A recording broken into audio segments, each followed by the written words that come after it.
Hey guys, we brought this video to your attention today because we have a story to tell you. We had a tough situation in our family this week, and the more we kind of started sharing it with our close friends, the bigger we realized that this needs to get out there. Our friends were like, this is important. You need to share it. And to save y'all from having to read a long post, basically, we just decided to make a short video, as short as we can. This week, our daughter, she's 7, she earned some tablet time, and I let her play my tablet. It's my personal tablet. And she was playing this game while I was drying my hair. And while playing this game, an ad popped up for her, a video ad. It was very inappropriate. And she brings it to my attention, thank goodness. And we talked about it, why it wasn't okay. And I waited sort of for him to get home to be able to talk more about it as parents before we went further into it. And thankfully he's a little bit more logical than I am. I'm a little bit more naive, and he brought in some good points. And so that's why we're doing this together, because we started playing it after our girls went to bed that night. I told him about it. He was upset. I was very upset. I wanted to see this ad for myself. So we played this game over and over and over, and both of us did over about a 45-minute period trying to see this ad for ourselves, and we never saw it. It never popped up for us. My ads. We got to thinking, why is this not showing up again? Because, most of the ads repeat. Yeah.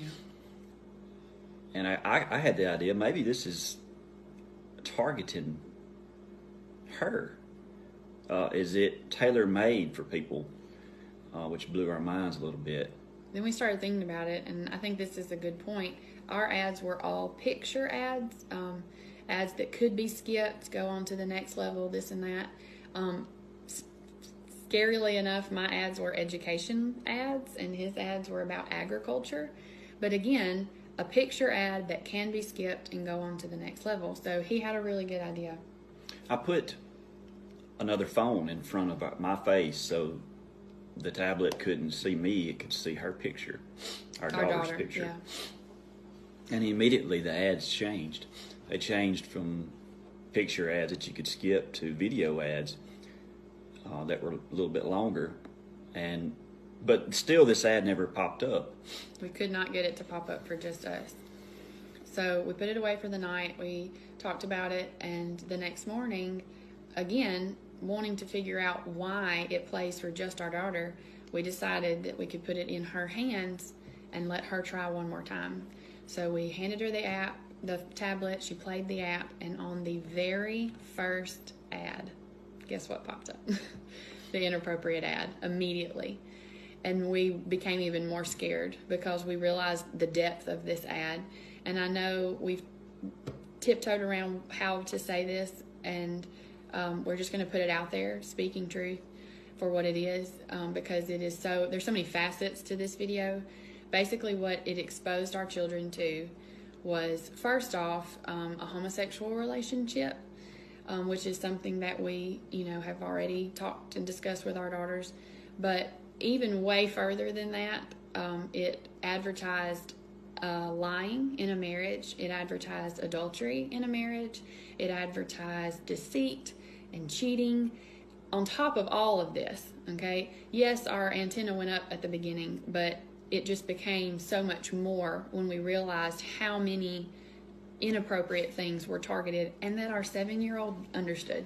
In that minute and a half, she knew there were 2 men kissing, and he was hiding they were hiding it from their wife that they had, on top of lying. She knew they lied in the video. Yeah, he was having to keep it a secret, and people were even questioning him. Why are you lying about it? She gathered all of this, but here's what's so scary, because it's all about what they introduced our daughter to in this amount of time. It was a video that grasped her attention. It was played like a movie trailer. It could not be skipped. Our daughter had to sit through the entire minute and a half to be able to play the next level, or whatever, however it went. And it knows that children are more prone to do that, okay? They're patient enough to sit through knowing that the game's coming in just a minute. And so I'm so naive, and I want to think that it can't happen to us, but it did. It straight up did. Even as much as I try to shelter our children from tablet time. So I guess the whole point that we're trying to get across here is, teachers, I'm a teacher. I've put tablets into children's hands before, wanting them to learn educationally. It happens. It's out there. It recognizes either their face or their voice, or in some form, it is targeting our children on purpose. There's no reason why a child should even see this ad except to instill this ideology in them early in life. That lying is okay. And there's no way you'll convince me otherwise of that.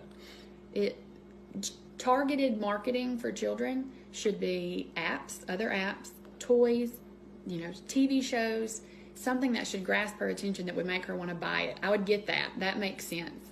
This type of ad is very much trying to plant a seed in our child that is just not okay. And so I'm sure there may be some questions. We just want to get the word out there on, please don't be naive enough to think that any app is a safe app or any show is a safe show. Like somebody pointed this out to me myself. You would not throw your child into the pool and hope they learn how to swim. You have to protect them. You give them floaties, okay? You don't send your son out on the football team without helmets and without protection. And so that's what we have to do with our technology, is we have to protect them. Turn your microphones off. Turn your, allowing your camera, turn that off. I have a friend that even said, I actually tape the front cover, the front camera. I put a piece of tape over it so it can't see our child's face. And that seems extreme, but any sort of protection to keep them from encountering things like this is a step in the right direction as parents and as teachers and as grandparents and all that sort of stuff.